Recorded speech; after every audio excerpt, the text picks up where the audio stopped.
Morning. I don't know about you, but it was cold at my house this morning. Lake Robinson has got ice on it, parts of it anyway, but not thick enough to ice skate on, but it does have a lot of ice on it. It was time I got here at church, it was 13 degrees is what it said on my other. But anyway, welcome to our Sunday school class. We're still in, of course, we're in Genesis, but we're talking about Noah and Noah and the ark. And last week, God told, they landed on land finally, and God told them, says, get out of the ark and let's get things started. Now, they were in the ark a little over a year. So, I'm glad they were glad to get out of there. I know they were glad to get out of there. I would have been if I'd have been cramped up in that thing with all those animals and family and everything else that they had. That it would have been a joy just to get out and get fresh air and feel the ground under your feet. But anyway, let's open in prayer this morning. Thank you, Lord. Thank you for this church. Thank you for you yourself, and thank you for just making the world what it is, Lord, one that we can really enjoy.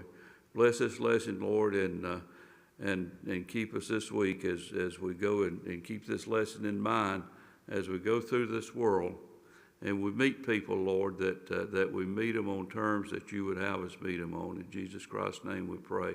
Amen. Title of the lesson today is Protect, and it's talking about the sanctity of human life and the sanctity of all life. So it's talking about protecting life. And I thought about that, and I thought about, the abortions that we've had and how very little do we think of human life. It seems like we've gone from adoring life, that a baby is something that is just a great gift from God, is what children are supposed to be. That's what they are. They're a great gift to God. I don't know very many people that when they see a new baby or a small baby, people carrying them around or whatever, that they don't look at it, kind of want to touch it, laugh with it. It doesn't make any difference whether it's yours or somebody else or somebody you don't even know. You still want to look at that baby and just feel good about it. So, life, a life is something from God that we should cherish, that we should enjoy, and yet it seems like now that's just not that way. Since Roe versus Wade, there have been over 63 million abortions, 63 million children, babies, that have been killed for nothing other than birth control. That's what most of them were. They can talk about exceptions to abortion, and I can agree with most of them, but 63 million are not exceptions. That's just out and out killing a life, just taking a life is what it is. So there's 63 million. Now the thing is that we mutilate our children. I can't imagine a parent taking their baby, their child, to a doctor and having them mutilate them, to think that they might become another sex. I mean, it's just impossible, that you would make that decision for your child. That's impossible to change once it's been made. So our sanctity of life, or how we protect life, has changed over the years. It's changed a lot in the last 20, 30 years. That I know of. I mean, you wouldn't even have thought about some of the things that we think now to do. It said in the end times that good will be called evil, and evil will be called good. And that's where we are now. Evil is being called good, and good is being called evil. The things that we cherished 20, 30 years ago, we don't cherish anymore. Our children don't cherish them. The attendance in our churches are going down.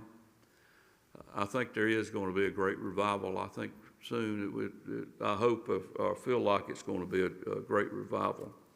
But it's just, now one of the good things about abortion is, even before the Supreme Court decision, the number of abortions were dropping.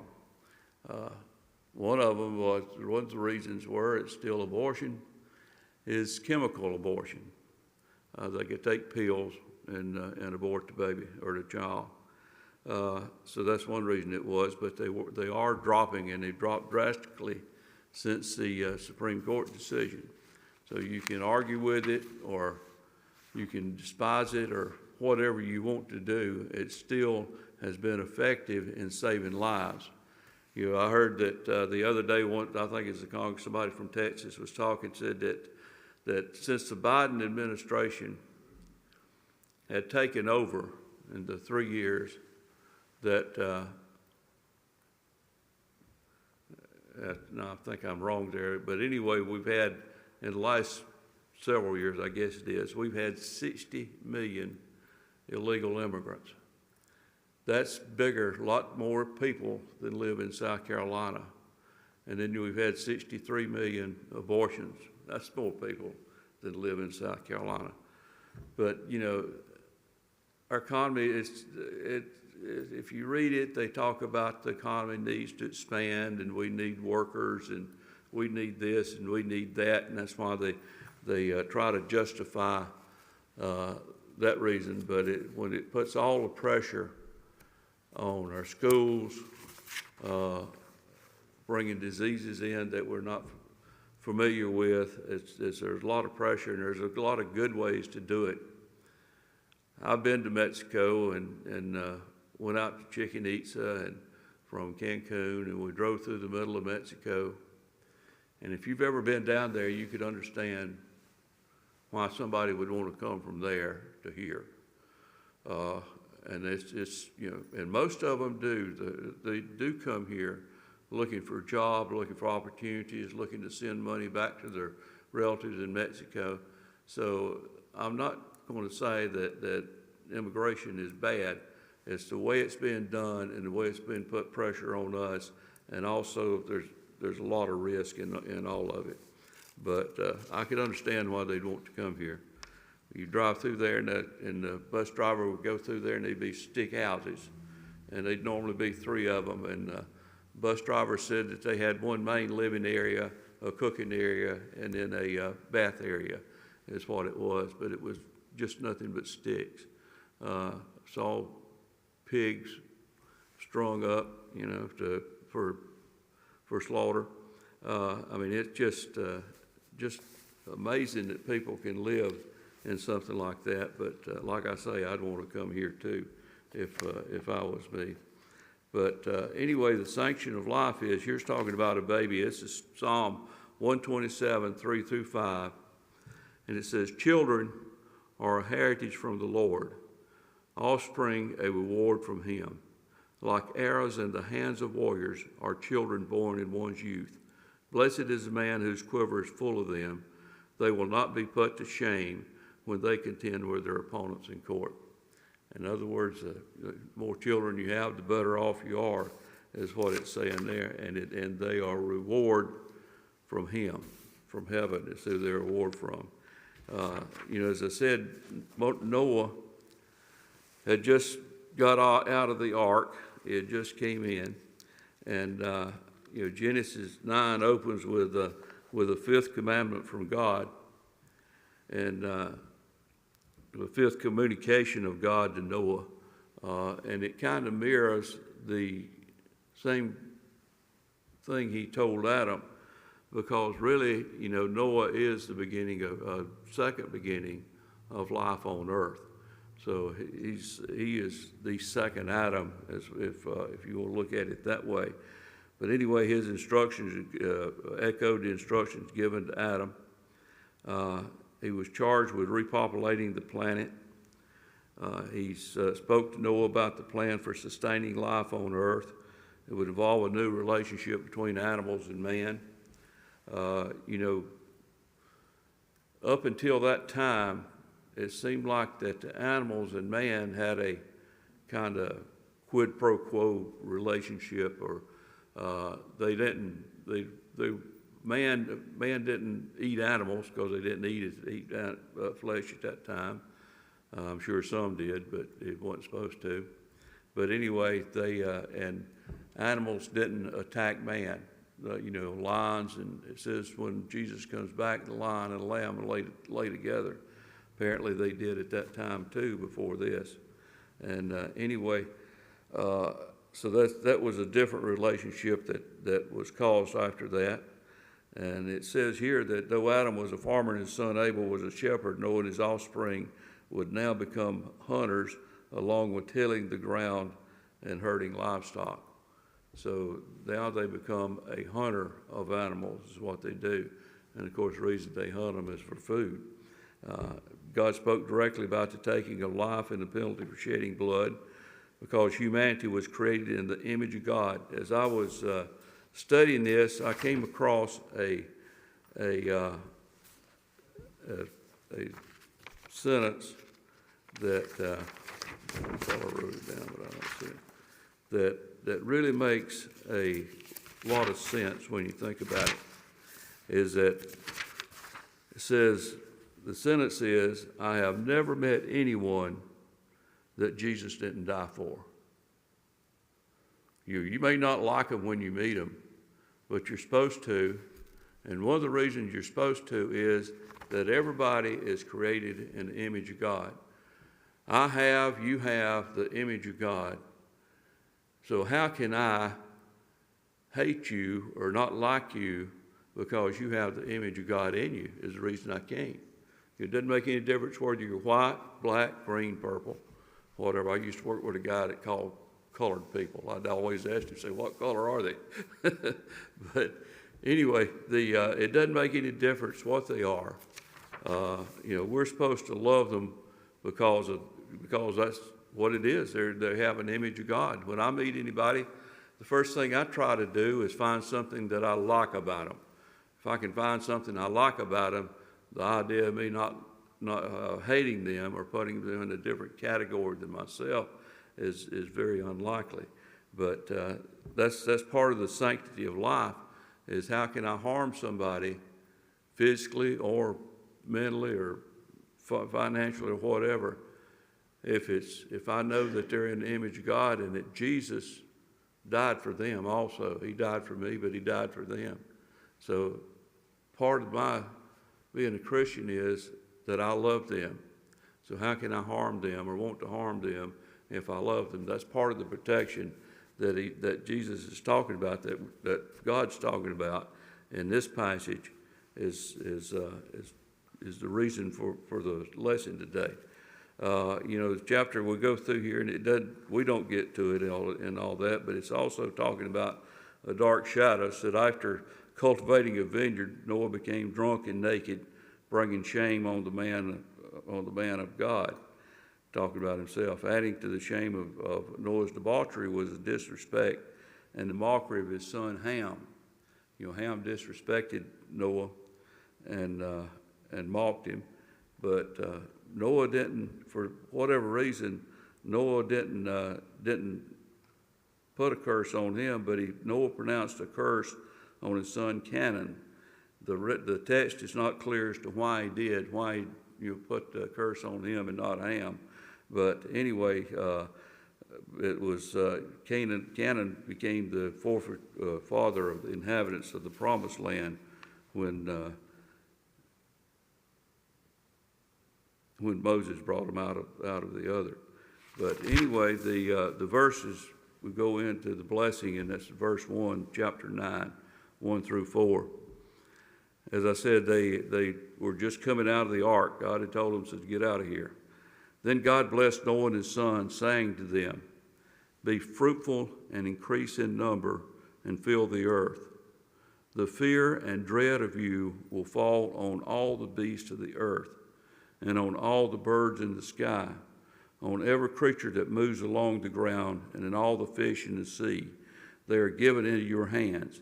Everything that lives and moves about will be food for you, just as I gave you the green plants. I now give you everything, but you must not eat meat that has its lifeblood in it. So it went from a relationship up until this time, mankind was a vegetarian. They ate nothing but veggies.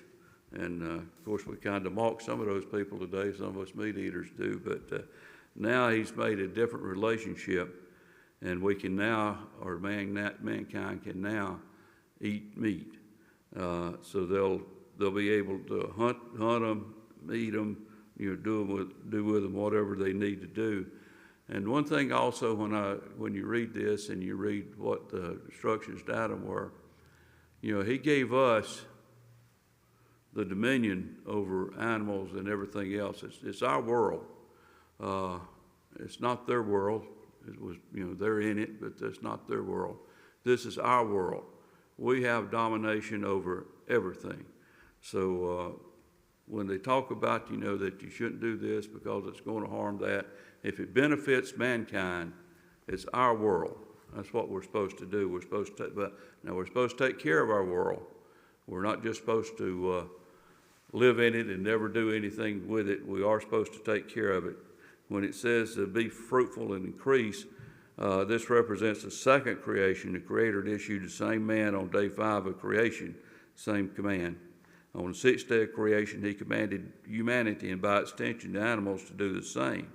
Along with the repeated blessing, God also reissued the command to reproduce and populate the earth. Such a command was necessary to replenish the earth after the devastation of the flood. It didn't seem like it'd take long, but I got to thinking about that. These people lived a long time. Noah at that time probably had great-grandsons and maybe great-great-granddaughters and sons. So, with living 150, 200 years, of course, up to that time, before then they had people that lived 900 years. But with the longevity of life, and there's no telling how many it was. Have you ever, those of us that are reading the Bible through, I was reading the other day, and I don't know if I just looked over it or what before, but it was talking about Abraham, how many children Abraham, he got married again after Sarah died, and he had like 6 or 7 more children then. And then it says that they moved or whatever. Anyway, he took his children of his concubines. So I don't know how many children altogether that Abraham fathered, but he had more than just a couple. He had a lot of them. But anyway, it says, and it goes on and it says, fear and dread of you, the relationship between humans and animals changed after the flood. In Genesis 1:2, the relationship between humanity and other created things had been voluntary and motivated by trust. Now it was driven by fear and dread. We say that at a lot of times, and it's true, a lot of animals, when you go out somewhere or you see an animal or whatever, they try to get away from us. They don't want to be around us. We've got there's a lot of wild turkeys around my house, around the lake. And anyway, saw some this morning, and you can't get near one of them. They will not let us get near them at all. Man, get near them. I hate sometimes when there are a bunch of them out in the yard. I've had as many as 40 out there at one time. But I hate it when I have to leave, because as soon as that garage door goes up, they're gone. And if any of you remember WKRP in Cincinnati, where he dropped the turkeys out of the plane, turkeys can fly. And it's kind of beautiful to watch them take off, and they're pretty quick too. But turkeys can fly. Of course, he was dropping those domesticated turkeys. They couldn't fly. But that was one of the funniest segments I've ever seen, I think. But anyway, it said now it was driven by fear and dread. And we fear animals also. We fear, I don't want to be around a bear or a lion or a tiger. But anyway, Adam and Eve had enjoyed harmony with nature. Now that aspect of dominion was gone. Motivated by God-given fear for people, animals would flee from humans and the threat of death. This fear of humanity and animals was likely part of God's plan to have human beings rule over the animal kingdom. And of course, God's new order included all the animals he created initially, including birds, creatures that crawl, and fish, and each species was placed under humanity's dominion. With the exception of fish, these are also the same categories of animal that were taken on the ark with Noah. In other words, all those animals, the species that he brought on, it was all for that. Now, one thing that he did say is that you can't eat anything with blood in it. Blood is a symbol of life, so it wants us to, you're not supposed to eat raw meat. You should, in other words, blood should be drained from it when it is, and before we eat it. But what was true of animal life takes on even greater significance with human life. Humans are God's highest creatures and made in his image, so the sanctity of their lives from conception to grave is paramount. This prohibition precedes the Mosaic law by several centuries, indicating that the sanctity of life was always part of God's design. Murder entered, of course, the world when Cain killed Abel, and then a lot of the things that God hated as humanity increased was that more murders came along, and that was one of the things he hated. And of course, we're not supposed to kill each other. Now, later on, it talks about a life for a life and those type of things, and it says if I kill somebody, then I'm supposed to be killed. That's a life for a life, but we kind of get away from that. We put more people in prison than we kill them. Of course, the group that Noah and his family, along with animals, had exited the ark after more than a year, and it's anyway. God has called us to be wise stewards of the things He provides. Related to that is respect for human life. To emphasize the incredible value of human life, God issued special instructions in the event of the loss of life. As I said, God created us in His image, and He don't want that image killed. He wants us to continue that. And in verses 9, Genesis 9, 5 through 7, it says, and for your lifeblood, I will surely demand an accounting. I will demand an accounting from every animal, and from each human being too. I will demand an accounting for the life of another human being. Whoever sheds human blood, by humans shall their blood be shed. For in the image of God has God made mankind. As for you, be fruitful and increase in number, multiply on earth and increase upon it. So what he's saying, that for life, that blood for blood is what it should be. It's because God made mankind in His image. That's when you really stop and think about that and put it in perspective. That's why I say when you meet someone, they have the image of God in them, as well as us having the image of God in us. And we should respect that. That should be respected. And we shouldn't do anything to harm them. And of course, it says when he demands an accounting, that verse is somewhat, it's awkward in Hebrew, but it speaks clearly the fact of humans being accountable for protecting the sacred life of all God's creation. We're not supposed to just go out and kill rampantly. We see a herd of elk or whatever, and we take a machine gun and kill them all. That's not actually God, being likened to life. But anyway, it's Genesis 9 through 6 form a typical Hebrew parallelism, where the thought, a required penalty, is expressed and then repeated in different words to increase the emphasis. Anyway, God stressed emphatically the sanctity of human life and the severe consequences for violating His sanctity. So But the sanctity of human personality is evident in that God created man in his own image, and in that Christ died for man. Therefore, every person of every race possesses full dignity and is worthy of respect and Christian love. And that's Exodus 20:13 is what that is. And Matthew 5:43-48. And this is what Matthew 5:43-48 is. It says, "You have heard that it was said, love your neighbor and hate your enemy." This is Jesus speaking. This is his words. "You have heard that it was said, love your neighbors and hate your enemy.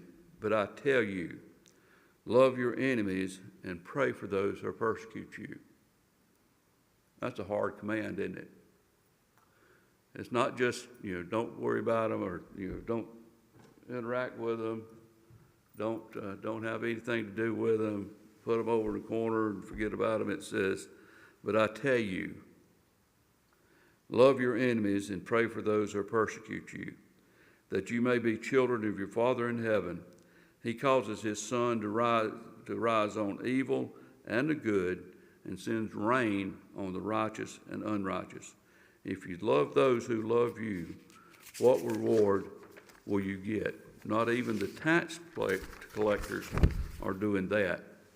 So, if you love people that love you, and you're being great to them, what reward do you get? Even the tax collectors do that. "And if you greet only your own people, what are you doing more than others?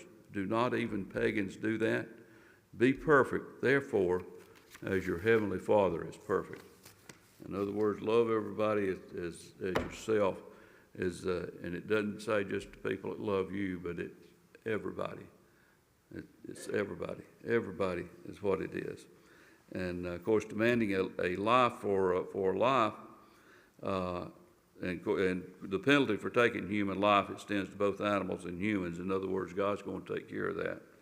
Demand accounting for the life of another human being. The Mosaic law would later emphasize life for life.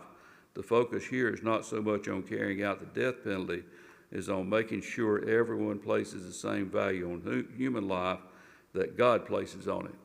It's not, let's go out and kill somebody that killed us or killed a friend or whatever. It's the fact that God wants us to revere everybody. And of course it says God will hold humans accountable for their failure to value life properly. And how should believers respond to attacks on sanctity of life? That would be a question you have to ask yourself. And of course these commands predated the law of Moses, which also provided detailed instructions for respecting life, including the unborn. So, they are, as God sees them, they are alive. God created them in their womb. So that we're supposed to respect that baby as that child, that fetus, as a human being. Ultimately, God focused on life more than death. He returned the command to be fruitful and multiply. After God delivered Noah and his family, God made a special promise. It's you have to wonder. There, Noah spent 100-something years building the ark. More than that, I think it was. But anyway, I'd have to look at that. But he'd been in. He finally got all the animals in there, or God brought the animals there. I'm sure Noah didn't go out and round up elephants and all. But anyway, God got the animals in there. God closed the door on it, and then had the flood. And then over a year later, he comes out of it. His life is totally different now. Of course, he made a vineyard. I'm not sure, they had the seeds and everything else to plant to replenish the earth, and God probably helped with all that. But it's totally different than it was before. And here God has given him these instructions on what to do and what his family is supposed to do. Then God said to Noah, this is the covenant, 9:8-15. if you like us, reading the Bible, daily Bible reading, we're quite ahead of Genesis in this, but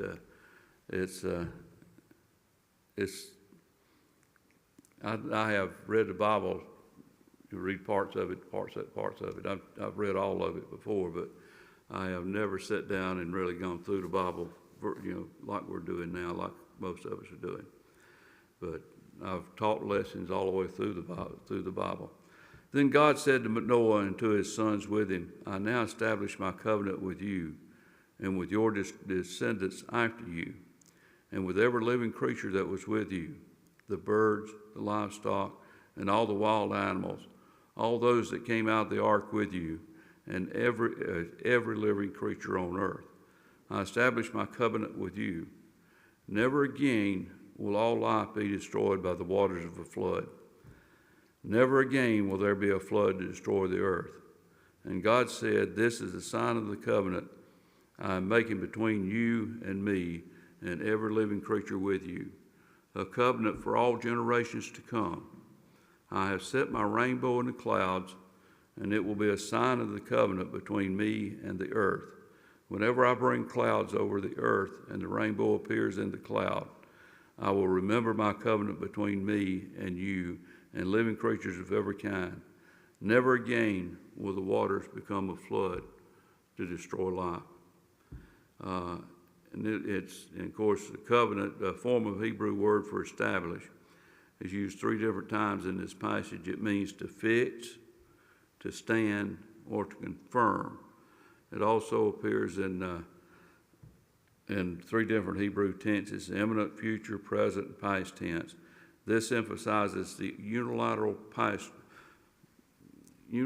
nature of the covenant, meaning that God alone bears the obligation. Unilateral means that it only benefits one thing. In other words, this doesn't benefit God; it benefits humanity, is what it is. So it's a unilateral contract. Most contracts are called quid pro quo, like I'll give you $10,000 for this truck, and you make a contract out, and it's a contract for both of you, particularly if it involves money going back and forth. But initially, the contract involved those in the ark. After the flood, it extends to all creation. It's God's solemn oath that he will no longer destroy the earth in flooding. Every living creature, as God spoke to Noah before the flood, he specified that every creature with the breath of life would perish except those on the ark. Now the covenant included every animal that exited the ark. This was an all-inclusive covenant promise to us and the animals. Everything on earth is what it was. The sign of the covenant, anyway, says, what is a covenant? It tells us it's basically a contract or agreement is what it is. And how does God's promise to preserve life impact the way humans should treat each other and respect all human life? It's amazing what people do to other people. People are treated worse than animals are in some cases. You wouldn't do it. There's a lot of things that are done to humans or mankind, that would, if you thought about doing it to an animal, or if you would you couldn't imagine it.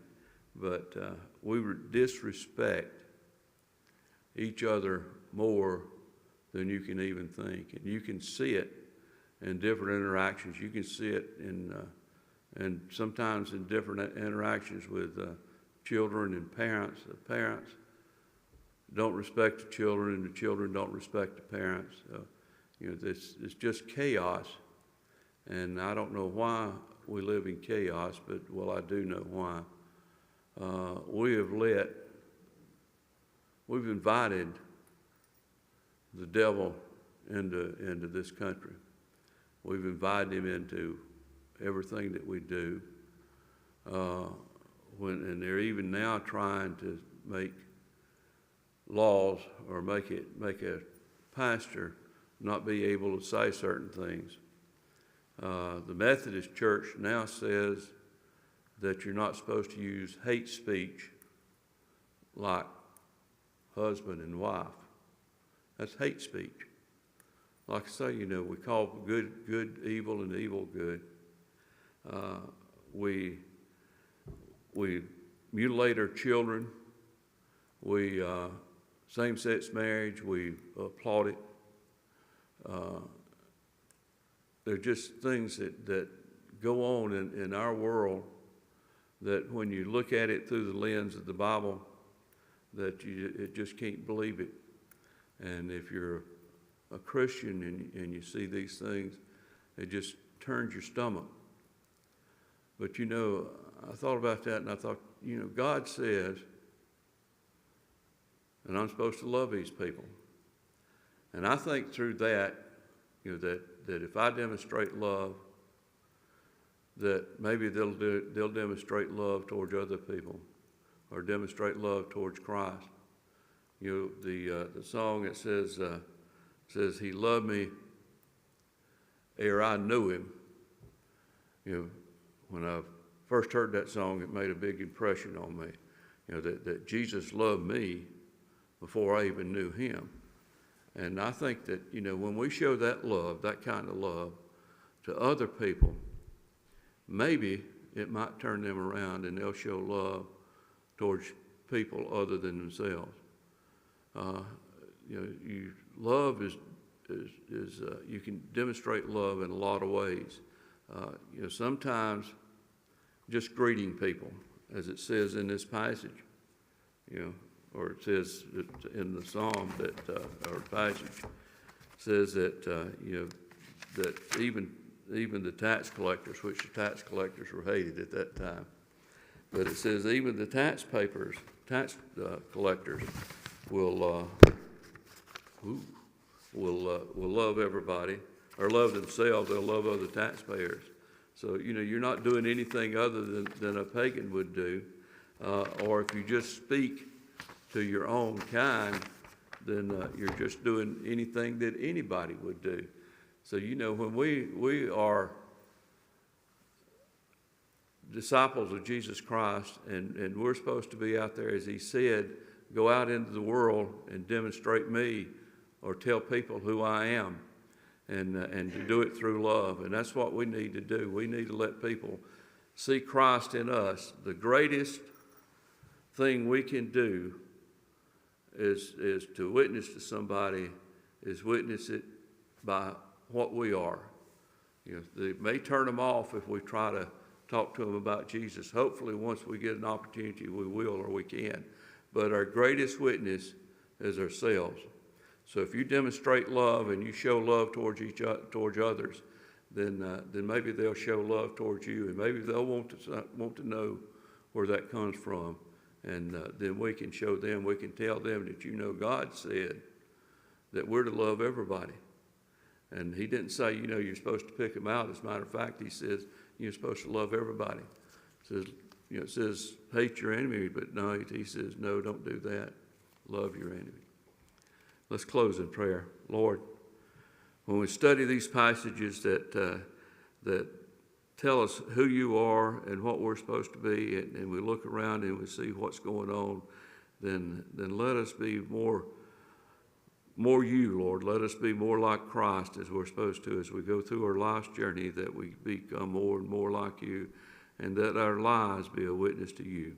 We ask these things in Jesus Christ's name. Amen. Thank you.